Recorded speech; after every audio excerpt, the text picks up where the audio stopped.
Let's get more on the situation in Tehran now. Robert Parsons, France 24's International Affairs Editor, is here. Robert, this is looking like a return to the situation post-election in June. Well, it's looking like a return to the situation July the 9th, which is when there was the last big demonstration by the opposition in Iran.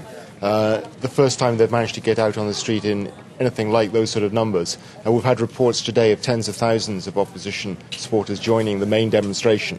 Remember, this is an official demonstration, as you said yourself, for Quds or Jerusalem Day, to mark the end of Ramadan. So it's kind of an anti-Israeli demonstration. It's an anti-Israeli demonstration. Rhetoric, yeah, but they've just used this as an opportunity to get out, and they've been saying things we're not here for Gaza, we're not here for Lebanon, but we will sacrifice ourselves for Iran. In other words, they're trying to hijack the official demonstration, and apparently with some success. So this is clearly a move by the opposition to bring their case back into the spotlight. Absolutely. So these people, although officially they're told to stay indoors, to stay quiet and not to do this, that's clearly not what they want to do. And they're doing it in various ways. I mean, some of them are getting out there and being outspoken and chanting, and others are simply wearing the colour green, which is the symbol of the opposition. And the problem for the authorities is, how do they deal with it? Do they respond? Do they just ignore it? Or do they clamp down? And in the past, when they've clamped down, there have been problems because of the international publicity that's brought on Iran, negative publicity.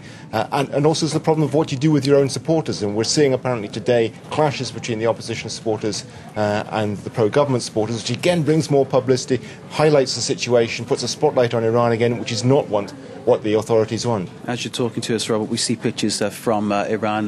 President Mahmoud Ahmadinejad, preparing to deliver the Friday prayers. Yeah. The pictures we're seeing here, very much what the government wants us to see. Yeah, I mean, apparently he started already giving his speech. What's interesting, too, is that after the speech, the prayers, or the sermon, should have been read normally, as it has been over the last decades, in fact, by Akbar Rafsanjani, the former president, will be read this time not by him, but by a hardliner, Khatami, another Khatami, not the Mohammed Khatami, who's part of the opposition, but Ahmed Khatami, who's a hardliner. He's going to be reading the prayers, and that's a sign that Rafsanjani, who has supported the opposition, back in July he read a big sermon, very important one, in which he condemned the election and condemned the arrest of the protesters. A sign that the government is cracking down on supporters of the opposition again. We're seeing Mahmoud Ahmadinejad talking to the crowds there, the pictures coming in from the scene. And obviously this is very much expected that this should be taking place. In the sort of split screen we see there, which is being done by Iranian television, we're seeing crowds walking towards the prayer location, which I'm told is in the University at Tehran.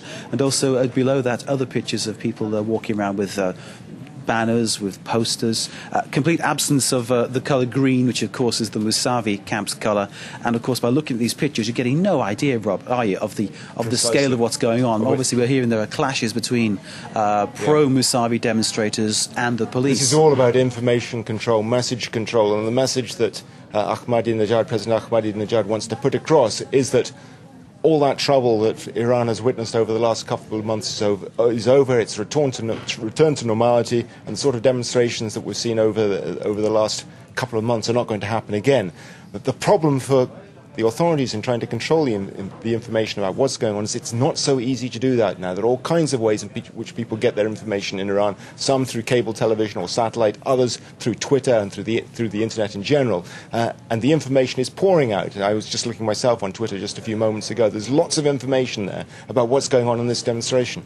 Okay, Robert Parsons, our International Affairs Editor, thank you very much.